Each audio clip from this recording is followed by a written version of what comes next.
Je m'appelle Nathan. J'ai 38 ans et je travaille comme ingénieur aérospatial dans une entreprise de taille moyenne ici en Californie. Jusqu'à ce samedi soir d'octobre, je croyais sincèrement avoir un mariage décent. Pas parfait, loin de là, mais suffisamment solide pour construire une vie ensemble. Assez solide pour parler d'avoir des enfants un jour. Assez solide pour que je pense que nous vieillirions ensemble.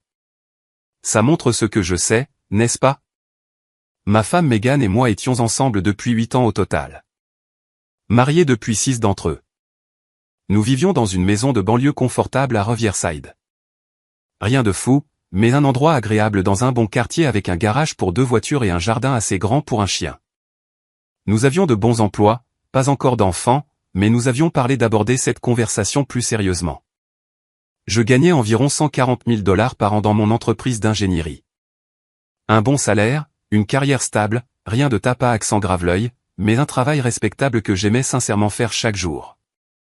Il y a quelque chose de satisfaisant à savoir que votre travail flotte littéralement dans l'espace en ce moment, aidant des gens aux antipodes de la planète à communiquer. Mes conceptions sont là-haut. Mes calculs. Mes nuits tardives et mes matins précoces et mes week-ends passés à exécuter des simulations. Ces choses comptent. Même si personne lors des dîners ne veut jamais entendre parler des systèmes de communication par satellite. Megan travaillait dans le marketing pour une agence de luxe en centre-ville, gagnant environ 75 000 $. Entre nous, nous nous en sortions mieux que la plupart des couples de notre âge. Nous avions des économies. Nous avions des investissements. Nous prenions de belles vacances dans des endroits comme Hawaï et le Costa Rica. De l'extérieur, nous avions probablement l'air d'avoir tout compris. La maison, les carrières, le plan de vie.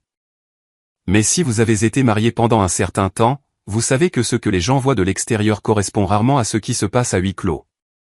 Et dans notre cas, le problème avait un nom.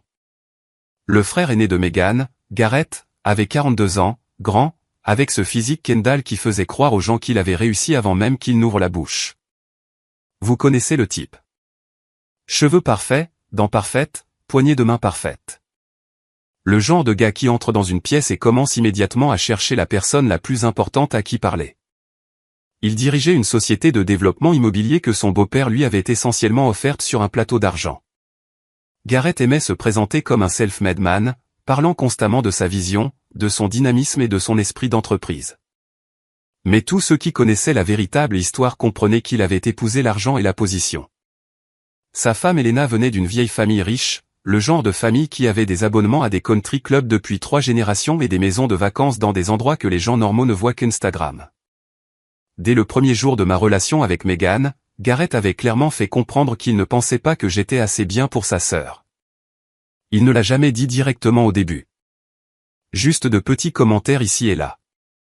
La mort par 1000 coupures, vous savez. Ingénieur aérospatial, hein? C'est un travail stable, je suppose. Ou, Megan, es-tu sûre de ne pas vouloir sortir avec quelqu'un avec un peu plus d'ambition? Quelqu'un qui va de l'avant. Ou mon préféré personnel, ça doit être agréable d'avoir un travail lié au gouvernement où tu peux juste pointer et dépointer. Certains d'entre nous sont là à construire des choses. Toujours livrés avec ce sourire suffisant, condescendant, qui donne envie de le frapper. Toujours suivi d'un « je plaisante, mec », quand il voyait ma réaction commencer à passer d'une tolérance polie à quelque chose de plus sombre. Mais au fil des ans, les commentaires sont devenus plus acerbes, plus pointus, plus publics. Et Megan, au lieu de me défendre, se contentait de rire comme si de rien n'était.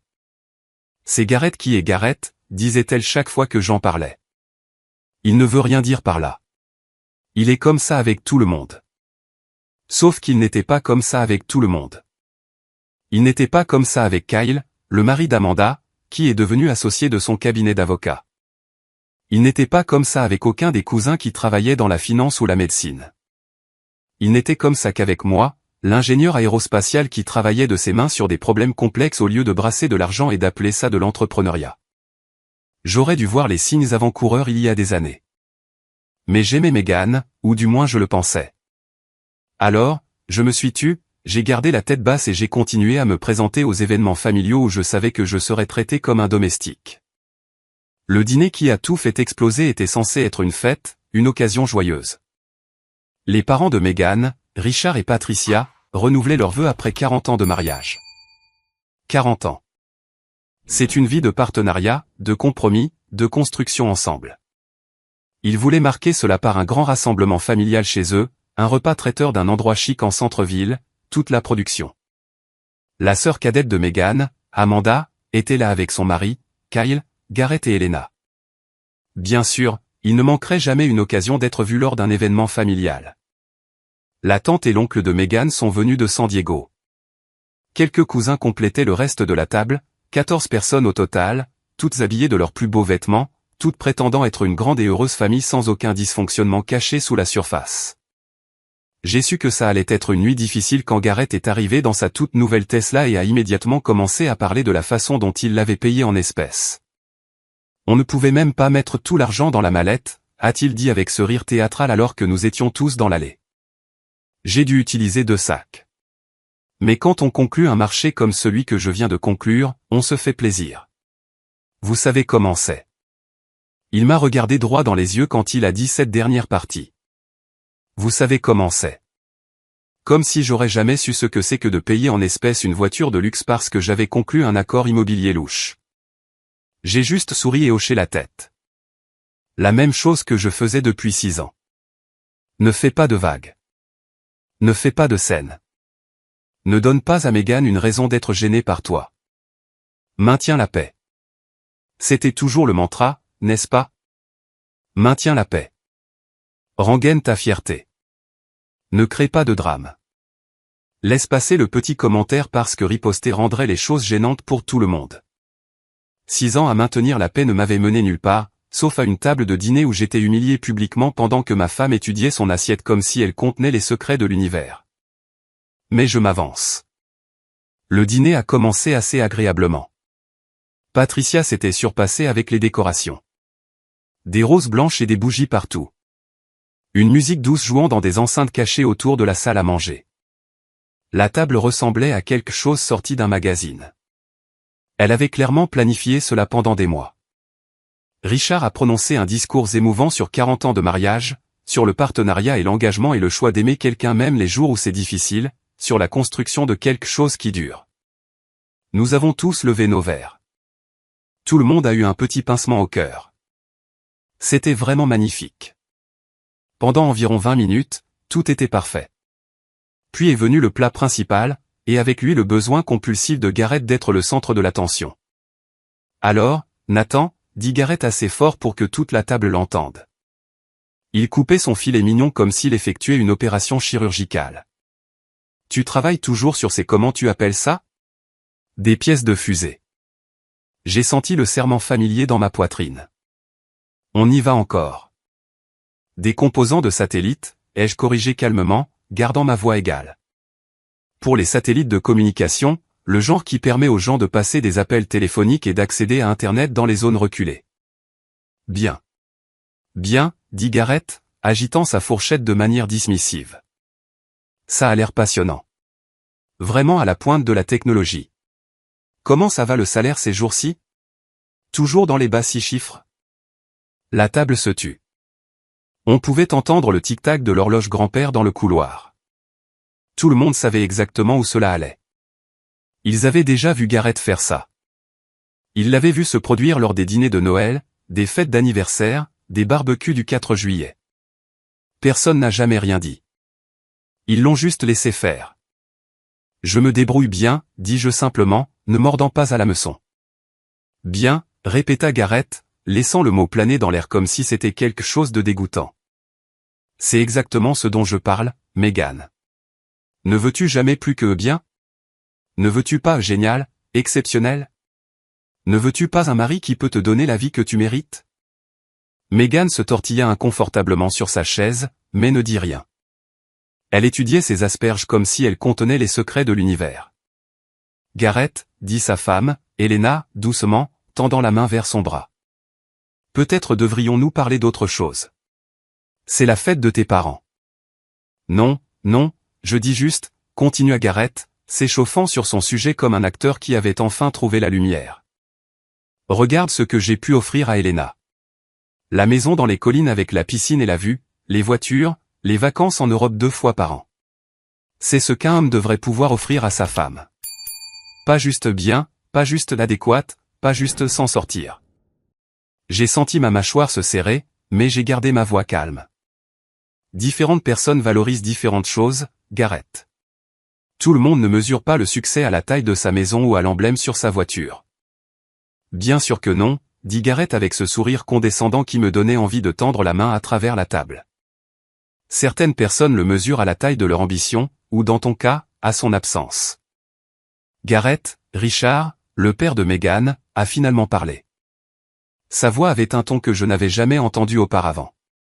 Ça suffit. C'est censé être une célébration. Papa, je suis juste honnête, dit Gareth, levant les mains avec une fausse innocence. Quelqu'un doit lui dire la vérité. Nathan est un type sympa. Bien sûr, je n'ai jamais dit le contraire, mais les types sympas finissent toujours derniers. Meghan mérite quelqu'un qui va vraiment prendre soin d'elle. Quelqu'un qui va vraiment quelque part dans la vie, pas quelqu'un qui se contente de vivre au ralenti dans une carrière médiocre, en attendant que sa pension de retraite arrive. Ce mot me frappa comme un coup de poing dans la poitrine. Médiocre. J'avais travaillé toute ma vie d'adulte pour arriver là où j'étais. 4 ans d'études d'ingénieur de premier cycle dans une université d'État, travaillant à temps partiel tout du long parce que mes parents ne pouvaient pas tout payer. 3 ans d'études supérieures, vivant de ramen et d'espoir pendant que mes camarades de classe faisaient la fête. D'innombrables semaines de 60 heures à mon premier emploi, essayant de faire mes preuves dans un domaine incroyablement compétitif où une seule erreur pouvait littéralement causer la défaillance de millions de dollars d'équipement. J'avais des brevets, 3, en fait. Mon travail était littéralement en orbite autour de la Terre en ce moment, aidant les gens à communiquer à travers les continents. L'année dernière, un satellite dont j'avais conçu les composants clés a aidé à coordonner les secours après qu'un typhon a frappé les Philippines.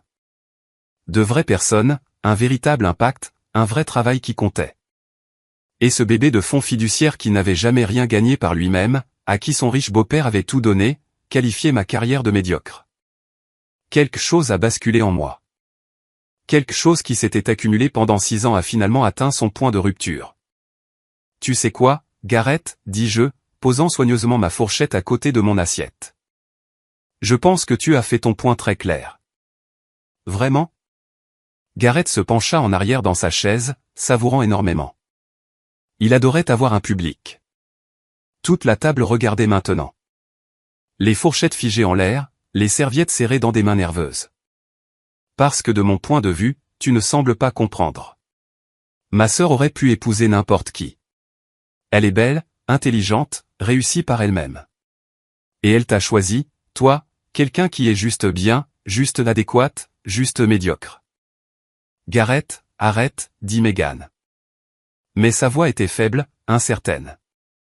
Elle semblait plus embarrassée que fâchée. Et elle ne regardait pas son frère. Elle me regardait comme si c'était moi qui faisais une scène. Je dis juste ce que tout le monde pense, ma sœur, continua Gareth. Lors des réunions de famille, quand nous parlons de ce que chacun fait, nous parlons de mon dernier projet de développement. Kyle vient de devenir associé de son cabinet d'avocat. Même les cousins font des choses intéressantes. Et puis nous arrivons à Nathan et c'est comme, oui, il fait toujours son truc de satellite. Rien de nouveau, rien d'excitant, juste le même bien habituel. J'ai regardé ma femme. Je l'ai regardée droit dans les yeux, attendant qu'elle me défende, qu'elle dise à son frère qu'il dépassait les bornes, qu'elle lui rappelle que j'étais son mari et que je méritais un respect élémentaire. Elle a ouvert la bouche, puis l'a refermée. Ses yeux sont tombés sur son assiette. C'est là que j'ai su. C'est là que j'ai enfin compris ce que j'avais refusé de voir pendant des années. Je l'avais perdu en chemin. Peut-être ne l'avais-je jamais vraiment eu, et j'avais été trop occupé à travailler, trop occupé à essayer d'être suffisant pour le remarquer. En fait, Gareth, dis-je, me levant lentement de ma chaise. Je pense qu'il y a quelque chose que tout le monde à cette table devrait savoir. La pièce devint silencieuse. On aurait pu entendre une épingle tomber sur le tapis. Le sourire narquois de Gareth s'élargit. Il rayonnait pratiquement d'anticipation. Pensant que j'étais sur le point de faire une scène dont il pourrait se moquer à chaque réunion de famille pendant la prochaine décennie. Le pauvre Nathan a finalement craqué, dirait-il. Vous auriez dû le voir. Complètement effondré. Je fis le tour de la table vers lui, lentement, délibérément. Tous les regards me suivirent. La raison pour laquelle tu as pu conclure toutes ces grandes transactions de développement, dis-je, m'arrêtant juste à côté de sa chaise et le regardant de haut, c'est parce que ton beau-père a détourné de l'argent de ses placements dans des fonds de pension vers tes projets. Je le sais parce que je gère les contrats aérospatiaux pour le même fonds de pension. J'ai vu la documentation. J'ai vu les sociétés écrans. J'ai vu où l'argent va réellement. Le visage de Garrett devint blanc comme si quelqu'un avait débranché une prise et que tout le sang s'était vidé de lui. Le verre d'Helena glissa de ses doigts et frappa la table. Le liquide rouge se répandit sur la nappe blanche comme du sang sur une scène de crime. C'est un mensonge, dit Garrett. Mais sa voix se brisa sur le mot « mensonge ». Il sonnait comme un enfant effrayé. Pas l'homme d'affaires confiant qu'il prétendait être. Ce n'est pas le cas, dis-je simplement. Ta société de développement est techniquement rentable sur le papier, mais seulement parce que tu obtiens des prêts à des taux qui n'existent pas sur le marché réel. Des prêts garantis par de l'argent de fonds de pension qui est censé être investi en toute sécurité pour les retraités, et non pour soutenir ton entreprise immobilière commerciale. Je le documente depuis des mois, en fait, essayant de décider quoi faire, si je devais le signaler, si je devais en parler à Megan en premier. Mais je pense que tu viens de prendre cette décision pour moi. Richard se leva si vite que sa chaise faillit tomber. Est-ce vrai? Garrett, ce qu'il dit est-il vrai? Helena fixait son mari avec un regard de pure horreur. Garrett, dis-moi que ce n'est pas vrai. Dis-moi que mon père n'est pas impliqué dans tout ça. Dis-le-moi tout de suite. Qui se soucie de comment j'obtiens l'argent, balbutia Garrett, sa contenance se brisant complètement maintenant. Les développements sont réussis. Tout le monde gagne de l'argent à la fin. Ce n'est que du financement créatif. C'est tout. Les hommes d'affaires le font tout le temps. Sauf les retraités qui comptent sur ce fonds de pension pour être là quand ils en auront besoin, dis-je. Sauf les gens dont les économies de toute une vie sont utilisées comme ta banque personnelle. Sauf les enseignants, les pompiers et les infirmières qui ont mis leur argent de côté pendant 30 ans en pensant qu'ils seraient en sécurité. Et maintenant, ils financent ta Tesla et ta maison dans les collines. Megan m'a agrippé le bras assez fort pour laisser des marques. Nathan, qu'est-ce que tu fais? Ce que j'aurais dû faire il y a des mois, dis-je, la regardant vraiment pour la première fois depuis des années, dire la vérité. Ton frère m'a traité d'échec pendant 6 ans, a qualifié ma carrière de médiocre, s'est moqué de tout ce pourquoi j'ai travaillé. Et pendant tout ce temps, il a commis une fraude, et tu l'as laissé me rabaisser à chaque fois. Le dîner a explosé après cela. Helena hurlait sur Garrett, exigeant de savoir quels autres mensonges il lui avait racontés pendant leur mariage. Jusqu'où cela allait-il? Tout était-il construit sur la fraude? Toute leur vie était-elle un mensonge? Richard était au téléphone, s'éloignant dans le couloir, vraisemblablement pour appeler quelqu'un à propos de la situation du fonds de pension. Son visage était devenu gris. Il semblait avoir vieilli de 10 ans en 10 minutes. Patricia pleurait en bout de table. Son magnifique dîner de renouvellement de vœux complètement détruit. Les bougies vacillaient toujours. Les roses étaient toujours parfaites, mais personne ne s'en souciait plus. Amanda et Kyle essayaient de calmer tout le monde tout en étant horrifiés par la révélation. Kyle m'a regardé et m'a fait un léger signe de tête, presque imperceptible, mais je l'ai vu. Et Megan? Megan me fixait comme si j'étais un parfait étranger, comme si elle ne m'avait jamais vu de sa vie. Tu as humilié ma famille, dit-elle doucement, sa voix tremblant d'une rage à peine contenue. Ton frère m'a humilié pendant des années, ai-je répliqué.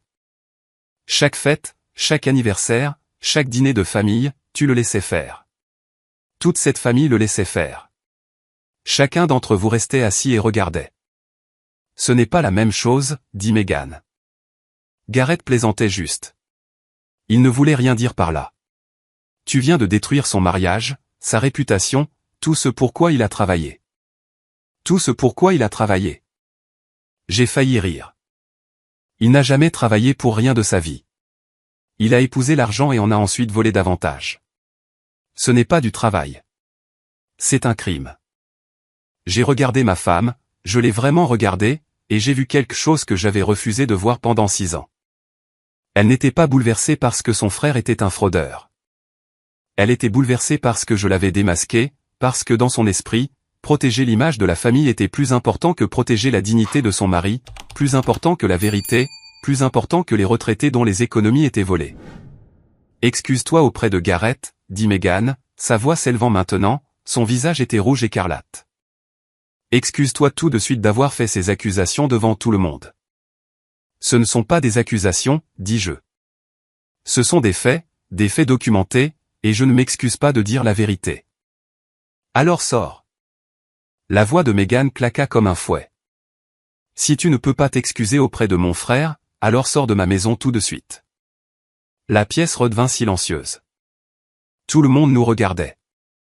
Les tantes et les oncles, les cousins, tous figés comme des statues.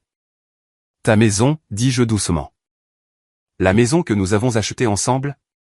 La maison dont j'ai payé la majeure partie du prêt immobilier pendant 6 ans parce que ton salaire ne couvrait pas tout à fait ta moitié. Notre maison. Meghan se corrigea. Notre maison. Et je te dis de partir si tu ne peux pas t'excuser. J'ai regardé autour de la table une dernière fois. Gareth, pâle et en sueur. Helena, le mascara coulant sur son visage. Richard, toujours au téléphone dans le couloir. Patricia, sanglotant dans sa serviette. Toutes ces personnes qui avaient regardé Gareth me rabaisser pendant des années sans jamais dire un mot. La famille qui valorisait l'image plus que l'intégrité. Ma femme, qui choisissait son frère plutôt que son mari, même maintenant, même après tout ce qui venait d'être révélé. Je ferai mes valises demain, dis-je. Ma voix était calme, posée. Tu peux garder la maison. Mon avocat te contactera pour le divorce. Le visage de Meghan pâlit. Divorce? Nathan, attends. Je ne voulais pas, oui, tu voulais dire, l'interrompis-je. Tu voulais dire exactement ce que tu as dit. Tu pensais juste que je ne partirais pas vraiment. Tu pensais que je m'excuserais. Tu pensais que je plierais comme je le fais toujours, mais j'en ai fini de plier. Je suis sorti de cette maison sans regarder en arrière. J'ai conduit jusqu'à un hôtel en centre-ville, j'ai pris une chambre au 4e étage, et je me suis assis au bord du lit, fixant le mur pendant environ 3 heures, juste à fixer, sans penser, sans ressentir, juste à exister dans les suites de ce qui venait de se passer. Mon mariage était fini, 8 ans disparus en 20 minutes. Non pas à cause d'une trahison dramatique comme la tromperie ou le mensonge sur l'argent, mais parce que j'avais enfin pris ma défense. Parce que j'avais enfin refusé de m'excuser d'avoir été manqué de respect. Le lendemain matin, je suis retourné à la maison pendant que Meghan était chez ses parents, probablement consolée par tout le monde et se faisant dire que j'étais le méchant de cette histoire. J'ai emballé mes vêtements dans des valises, rassemblé mes objets personnels, pris mes documents importants du classeur au bureau. J'ai tout laissé le reste. Les meubles que nous avions choisis ensemble dans ce magasin à Costa Mesa. Les décorations qu'elle avait choisies pour chaque pièce. Les photos sur les murs de vacances et de jours fériés et de moments heureux qui apparemment ne signifiaient rien. Je ne voulais rien de tout cela. Chaque pièce était un rappel d'une vie que j'avais mal vécue. J'ai loué un petit appartement de l'autre côté de la ville la même semaine. Le genre d'endroit fonctionnel mais impersonnel. Murs nus, meubles de base d'un magasin à prix réduit. Rien qui ne nécessite un investissement émotionnel. Un endroit pour dormir et manger et comprendre ce qui allait suivre. C'était exactement ce dont j'avais besoin. Le silence était étrange au début. Personne ne me demandant où j'allais. Personne ne faisant de commentaires passifs-agressifs sur mon emploi du temps. Personne ne soupirant dramatiquement quand je mentionnais quelque chose sur les satellites ou les spécifications d'ingénierie. Juste moi, mes pensées et le bourdonnement du réfrigérateur. Pour la première fois depuis des années, je pouvais respirer. Les retombées de ce dîner furent tout simplement spectaculaires. En une semaine, Helena avait demandé le divorce de Gareth. Il s'est avéré que le problème du fonds de pension était encore pire que ce que j'avais imaginé. Gareth n'avait pas seulement obtenu des prêts de complaisance à des taux préférentiels. Il avait activement siphonné de l'argent via un réseau de sociétés écrans, dissimulant la trace derrière des couches de paperasse d'entreprises qui auraient fait tourner la tête d'un comptable. Lorsque l'enquête officielle a débuté, elle a mis au jour des années de manipulation financière systématique. La société de développement de Gareth s'est effondrée en un mois. Des projets abandonnés en cours de construction. Des investisseurs se déménant pour récupérer ce qu'ils pouvaient. Son beau-père a fait face à des accusations fédérales pour son rôle dans le stratagème. Toute l'affaire a fait la une des journaux économiques locaux, puis régionaux, puis elle a été reprise par certains médias nationaux parce qu'il n'y a rien que les médias aiment plus qu'une histoire de riches qui sont terribles. Complète avec des photos d'identité montrant Gareth ne ressemblant en rien au golden boy confiant qu'il avait toujours prétendu être. Juste un homme d'âge moyen effrayé dans une mauvaise situation qu'il avait entièrement créée lui-même. Mais voici ce qui m'a vraiment surpris. Environ 2 semaines après mon déménagement, Kyle, le mari d'Amanda, m'a appelé de nulle part. « Nathan, dit-il, je dois te dire quelque chose. Je voulais le dire à quelqu'un depuis des années, mais j'avais trop peur de ce que cela ferait à la famille. Trop peur d'être ostracisé. Comme, eh bien, comme ce qui t'arrive maintenant. » « Qu'est-ce que c'est ?» ai-je demandé. Gareth fait ce genre de choses depuis des années. Pas seulement l'affaire du fonds de pension. Il manipule tout le monde dans cette famille depuis toujours, mentant sur ses réalisations, exagérant son succès, s'attribuant le mérite du travail des autres. Se moquant de quiconque n'était pas impressionné par lui. Je l'ai vu faire des dizaines de fois. Mais chaque fois que j'essayais de dire quelque chose à Amanda, la famille faisait bloc autour de lui. Il me disait que j'étais jaloux, que je ne comprenais pas comment les affaires fonctionnaient vraiment, que je devais être solidaire au lieu d'être critique. « Pourquoi me dis-tu ça maintenant ?» ai-je demandé. « Parce que tu es la première personne qui lui a vraiment tenu tête, » a dit Kyle. « Et je voulais que tu saches que tout le monde dans cette famille ne pensait pas que tu étais le problème. Certains d'entre nous voyaient exactement ce qui se passait. Nous n'étions juste pas assez courageux pour faire quoi que ce soit. J'aurais dû dire quelque chose il y a des années. Je suis désolé de ne pas l'avoir fait. » Cette conversation est restée avec moi pendant des semaines. Elle a validé quelque chose que j'avais ressenti mais que je ne pouvais pas prouver. Que je n'étais pas fou. Que ce que Gareth me faisait depuis des années n'était pas normal. Que je n'étais pas trop sensible ou que je n'en faisais pas tout un plat. Quelqu'un d'autre l'avait vu. Quelqu'un d'autre l'avait remarqué. Et ils avaient eu trop peur de dire quoi que ce soit. Il ne s'agissait pas seulement de Gareth. Il s'agissait de tout un système familial qui avait permis son comportement pendant des décennies, l'avait protégé, avait trouvé des excuses pour lui, avait attaqué quiconque le remettait en question. Et Meghan avait été élevée au milieu de ce système. Elle avait appris dès l'enfance que protéger l'image de la famille était plus important que dire la vérité, plus important que faire ce qui est juste, plus important que les retraités dont les économies étaient volées. Certaines leçons sont si profondes que les gens ne savent même pas qu'ils les ont apprises. Le divorce a pris 4 mois à être finalisé. Meghan a essayé de tout obtenir. La maison, les économies, mes comptes de retraite, tout. Son avocat a soutenu que j'avais détruit sa famille et que je lui devais une compensation pour le préjudice émotionnel. Ils ont même essayé de prétendre que ma révélation au dîner constituait une forme d'abus émotionnel, comme si dire la vérité sur un criminel était en quelque sorte équivalent à abuser de mon conjoint.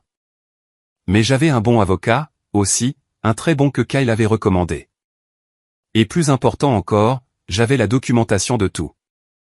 6 ans de paiements hypothécaires montrant que j'avais payé bien plus de la moitié. Relevé bancaire prouvant que j'avais couvert la majeure partie de nos factures, tandis que Meghan dépensait son revenu discrétionnaire en vêtements et en voyage avec ses amis. Dossier montrant que Meghan avait investi des milliers de nos économies communes dans la société de développement de son frère au fil des ans. Sans me le dire, de l'argent qui était maintenant perdu, englouti par son entreprise effondrée. Lorsque tout a été présenté au tribunal, il est devenu douloureusement clair que j'avais porté le poids financier de notre mariage pendant des années. Alors que Meghan et sa famille me traitaient comme un guichet automatique pratique qui devrait être reconnaissant du privilège d'être inclus dans leur rassemblement, nous avons tout partagé à 50-50e à la fin. Ce qui signifiait en fait que je suis parti avec plus de la moitié de ce que j'avais initialement contribué. Le juge n'a pas cru à l'argument de l'abus émotionnel. Pas du tout. Mais je ne me souciais pas de gagner ou d'obtenir plus. Je voulais juste que ce soit fini. Je voulais clore ce chapitre et ne jamais regarder en arrière. La partie vraiment intéressante est venue environ 6 mois après la finalisation du divorce. J'étais dans une épicerie un dimanche après-midi, juste en train de faire les courses pour la semaine, remplissant mon chariot avec les repas simples d'un célibataire. Poitrine de poulet, légumes, riz, l'essentiel. J'étais dans le rayon des produits frais, examinant des avocats, quand j'ai entendu quelqu'un prononcer mon nom. Nathan. Je me suis retourné et j'ai failli ne pas reconnaître la femme qui se tenait là. Patricia, la mère de Megan, avait l'air d'avoir vieilli de 10 ans en 6 mois. Ses cheveux étaient plus gris. Son visage avait de nouvelles rides. Elle avait l'air fatiguée d'une manière qui touchait l'os. « Patricia, dis-je. Comment allez-vous ? Pouvons-nous parler un instant ? Demanda-t-elle doucement. Je sais que je n'ai aucun droit de demander, mais pouvons-nous ? Nous sommes restés là dans le rayon des produits frais, entourés de gens qui choisissaient des pommes et se disputaient pour savoir si les tomates étaient assez mûres. Et Patricia m'a dit quelque chose que je ne m'attendais jamais à entendre. Tu avais raison, dit-elle. À propos de Gareth, à propos de tout. Richard et moi, nous savions que quelque chose n'allait pas depuis des années, des décennies, vraiment. Nous ne voulions juste pas le voir. Nous l'avons élevé en lui faisant croire qu'il était spécial, que les règles ne s'appliquaient pas à lui de la même manière qu'aux autres, qu'il méritait le succès juste à cause de qui il était. Et nous avons laissé cette croyance le détruire. Nous avons laissé cela détruire tout. Pourquoi me dis-tu ça ? ai-je demandé. Parce que tu méritais mieux, dit Patricia, ses yeux se remplissant de larmes. De nous tous, de cette famille, mais surtout de Megan. Elle avait tellement peur de nous décevoir, de ne pas être à la hauteur de ce que nous attendions, qu'elle a oublié comment être une partenaire pour toi. Elle a oublié que le mariage signifie choisir son conjoint avant tout le monde. Même avant sa famille, surtout quand sa famille a tort. Comment va Megan ? ai-je demandé, me surprenant moi-même avec la question. Seule, dit Patricia simplement. Elle est revenue vivre avec nous pendant un certain temps après le divorce, mais ça n'a pas marché. Trop de souvenirs dans cette maison. Trop de dommages causés par tout ce qui s'est passé. Elle vit maintenant dans un petit appartement, travaille de longues heures, ne sort avec personne. Je pense qu'elle essaie de comprendre qui elle est sans que nous lui disions qui être. J'ai ressenti une pointe de quelque chose. Pas de regret exactement, mais de la tristesse pour ce qui aurait pu être. Si nous avions tous les deux été des personnes différentes. Si elle avait été prête à me voir pour ce que j'étais vraiment au lieu de le faire à travers le prisme déformé de sa famille. J'espère qu'elle s'en sortira, dis-je. Et je le pensais sincèrement. Nathan, dit Patricia alors que je commençais à retourner vers mon caddie. Je sais que cela ne signifie rien maintenant. Je sais qu'il est trop tard, mais je suis désolé pour ce que Gareth t'a fait toutes ces années. Pour ce que nous avons tous fait en le permettant, pour ne jamais une seule fois nous être levés et lui avoir dit d'arrêter. Tu méritais une famille qui te soutienne, et nous t'avons laissé tomber. Chacun d'entre nous. J'ai hoché la tête et je suis parti. Le procès de Gareth a commencé il y a 2 mois. L'enquête sur le fonds de pension a révélé tellement de fraudes que les procureurs fédéraux l'ont accablé. Nous parlons de fraude électronique, de blanchiment d'argent, d'accusations de conspiration, tout le menu. Ses avocats ont tenté de négocier un accord de plaidoyer, mais les procureurs n'étaient pas intéressés. Trop de retraités avaient perdu trop d'argent. Le juge a refusé la libération sous caution après avoir déterminé que Gareth risquait de s'enfuir. Il est donc resté dans un centre de détention fédéral, attendant la fin de son procès. La dernière fois que j'ai entendu parler de lui, il risquait 12 à 15 ans s'il était reconnu coupable de toutes les accusations. Le Golden Boy de la famille Mitchell portant une combinaison orange et mangeant de la nourriture de cafétéria. Il s'avère que tout ce grand discours sur le fait d'être un self-made man ne signifie pas grand-chose lorsque les fédéraux commencent à demander les dossiers de votre société écran. Son beau-père s'est retourné contre lui presque immédiatement. A accepté un accord de plaidoyer, 5 ans de prison fédérale en échange d'un témoignage contre Gareth. Il purge déjà sa peine dans un établissement à sécurité minimale en Arizona. L'abonnement au country club que sa famille entretenait depuis 3 générations a été révoqué. Les maisons de vacances saisies dans le cadre de la confiscation d'actifs. 60 ans de prestige de vieille richesse, disparus en environ 6 mois. Elena n'a pas perdu de temps non plus. Elle a demandé le divorce dans la semaine suivant l'inculpation. Elle a pris les enfants et a déménagé au Colorado. Elle a repris son nom de jeune fille. La dernière fois que j'ai entendu dire par la rumeur. Elle travaille maintenant comme agent immobilier elle-même, légitimement cette fois. Repartir de 0 à 40 ans avec 2 enfants. Je ne peux pas lui en vouloir de vouloir disparaître. Environ 3 mois après la finalisation du divorce, mon patron m'a appelé dans son bureau. Je pensais que c'était à propos du projet de satellite Henderson. Nous avions eu quelques problèmes avec les systèmes de gestion thermique et j'avais fait des heures supplémentaires pour les résoudre. Au lieu de cela, il a fait glisser un dossier sur le bureau. Ingénieur système senior, dit-il. Augmentation de 15%, votre propre équipe de 4 personnes est la première opportunité de remporter le contrat du DoD que nous poursuivons depuis 2 ans. Je l'ai juste fixé. Qu'est-ce qui a changé? C'est toi, dit-il. Ces 6 derniers mois, tu as été différent, plus confiant, plus disposé à t'opposer quand quelque chose ne va pas, plus disposé à prendre des responsabilités. Quoi qu'il se soit passé dans ta vie personnelle, cela t'a rendu meilleur dans ton travail. Alors, je te donne plus de travail pour être meilleur. L'augmentation m'a fait passer à 161 000 $. Pas une Tesla payée en argent liquide, mais de l'argent réel, de l'argent gagné. La rencontre que je redoutais est arrivée environ 8 mois après le divorce. J'étais dans ce restaurant italien en centre-ville avec Claire. Nous sortions ensemble depuis environ 3 mois à ce moment-là. Bon restaurant, table d'angle tranquille, bonne bouteille de vin. Nous parlions de ses étudiants, de mon nouveau projet, d'un éventuel voyage à San Diego pour le long week-end. Et puis je lève les yeux et Megan se tient près du pupitre de l'hôtesse. Elle m'a vu exactement au même moment, figée comme un cerf dans les phares. Elle avait l'air différente, plus mince, fatiguée. La directrice marketing confiante qui avait toujours été si bien arrangée avait maintenant l'air de n'avoir pas dormi correctement depuis des mois. Elle était seule. Pas de rendez-vous, pas d'amis, juste elle dans une jolie robe qui semblait un peu plus lâche qu'elle ne le devrait. Pendant une seconde, j'ai cru qu'elle pourrait venir, peut-être faire une scène, peut-être essayer de parler. Au lieu de cela, elle m'a juste fixé, puis Claire, puis de nouveau moi. Je lui ai fait un petit signe de tête. Rien de plus. Elle s'est retournée et est sortie du restaurant. Claire a tout regardé. Ex-femme, demanda-t-elle. Oui, elle a l'air misérable. Oui. Claire a tendu la main sur la table et a pris ma main. Bien. J'ai ri. J'ai vraiment ri. C'était la première fois que penser à Megan ne me serrait pas la poitrine depuis presque 1 an. Kyle m'a appelé de nouveau il y a environ 1 mois.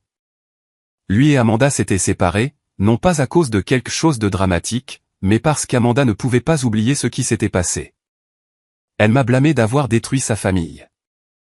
A blâmé Kyle de ne pas avoir défendu Garrett.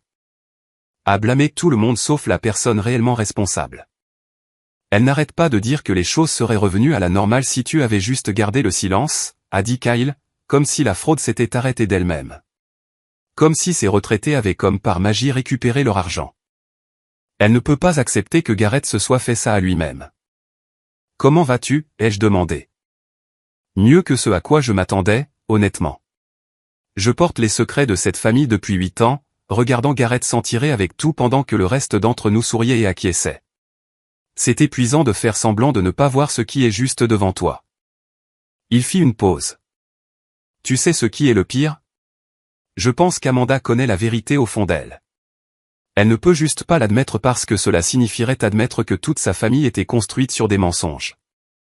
Je savais exactement ce qu'il voulait dire. La condamnation de Garrett est tombée la semaine dernière.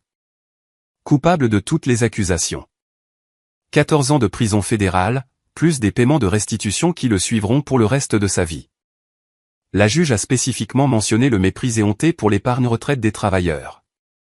Pendant la condamnation, elle a qualifié l'affaire de l'un des cas les plus flagrants de fraude aux pensions qu'elle ait vu en 20 ans sur le banc. Ils ont montré sa photo d'identité aux nouvelles du soir. Le gars qui se vantait de payer ses Tesla en espèces se tient maintenant devant un tableau de taille dans une combinaison orange avec un numéro de réservation sous le menton. Le gars qui a qualifié ma carrière de médiocre va maintenant passer la prochaine décennie et demie à apprendre ce que c'est quand le gouvernement vous prend tout ce que vous avez. Je mentirais si je disais que ça ne m'a pas fait du bien de regarder ce segment. Claire et moi étions en train de dîner quand il est passé. Elle m'a regardé et a juste levé son verre. Au karma, dit-elle, au karma. Richard m'a appelé le lendemain de la condamnation. C'était la première fois que nous parlions depuis la conversation à l'épicerie avec Patricia. Je voulais que tu l'entendes de moi, a-t-il dit. Sa voix semblait vieille, brisée. Il va en prison. Mon fils va en prison. Je ne savais pas quoi dire, alors j'ai juste attendu. Tu avais raison, a continué Richard, à propos de tout. Nous l'avons élevé en pensant qu'il était intouchable. Nous avons trouvé des excuses à chaque fois qu'il prenait des raccourcis. Nous nous sommes dit que c'était juste de l'ambition, juste de la détermination, juste Garrett qui était Garrett. Il a ri amèrement. C'est drôle comme cette phrase continue de nous hanter. Je suis désolé que ça se soit passé comme ça, dis-je. Et étrangement, je le pensais. Pas pour Garrett. Il a mérité chaque jour de cette peine.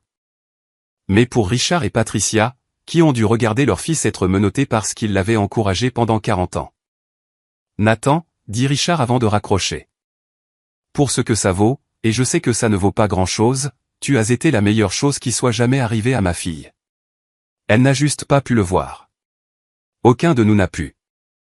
Claire a emménagé avec moi il y a 3 semaines.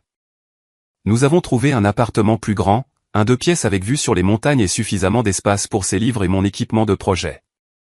Rien d'extraordinaire. Garrett le qualifierait probablement de médiocre. Mais voici le truc avec Claire. Elle se soucie vraiment de ce que je fais. Mardi dernier, je suis rentré du travail stressé à cause d'un défaut de conception que nous avions trouvé dans le système de couplage thermique. La plupart des gens auraient les yeux vitreux après 10 secondes de cette conversation. Claire s'est assise avec moi pendant 2 heures, me posant des questions, m'aidant à réfléchir au problème, essayant sincèrement de comprendre. Elle a même esquissé une solution potentielle sur le dos d'une serviette qui s'est avérée assez proche de ce que nous avons finalement mis en œuvre. Tu sais ce que j'aime dans ton travail, dit-elle cette nuit-là. Tu mets littéralement des choses dans l'espace qui aident les gens à communiquer. C'est tellement plus cool que ce que Garrett faisait, voler aux personnes âgées. Exactement. Tu construis des satellites. Il a construit une peine de prison. J'ai ri si fort que j'ai failli m'étouffer avec mon dîner. Alors, voilà où nous en sommes. Garrett est en prison fédérale, commençant une peine de 14 ans. Son beau-père est juste derrière lui. Elena reconstruit sa vie au Colorado. Amanda et Kyle sont séparés. Megan est seule dans un petit appartement quelque part. Probablement toujours en train de se dire que c'est moi qui ai tout ruiné. Et moi? J'ai une promotion, une petite amie qui respecte vraiment ce que je fais, et un appartement qui ressemble plus à une maison que la maison avec Megan ne l'a jamais été. Mes composants de satellites sont toujours en orbite autour de la Terre, aidant les gens à communiquer à travers les continents, toujours faisant le travail que Garrett appelait médiocre pendant qu'il était occupé à commettre des crimes fédéraux. L'autre jour, j'ai reçu un email de mon ancien professeur d'ingénierie. Une de mes anciennes étudiantes fait un stage dans votre entreprise, a-t-il écrit. Elle a dit que vous étiez la raison pour laquelle elle s'est lancée dans l'aérospatiale. Elle a dit que vous aviez donné une conférence lors de la journée des carrières de son lycée il y a 3 ans, et que cela avait changé sa vie. Je ne me souviens même pas de cette conférence. Mais apparemment, pendant que j'étais occupé à me sentir comme un échec parce qu'un fraudeur de fonds fiduciaires n'arrêtait pas de me dire que je n'étais pas assez bon, j'étais là à inspirer la prochaine génération d'ingénieurs. C'est drôle comme ça marche. Si vous avez aimé cette vidéo, n'hésitez pas à cliquer sur le bouton d'abonnement. Cela aide vraiment la chaîne et nous aide à vous apporter plus et de meilleures histoires. Merci.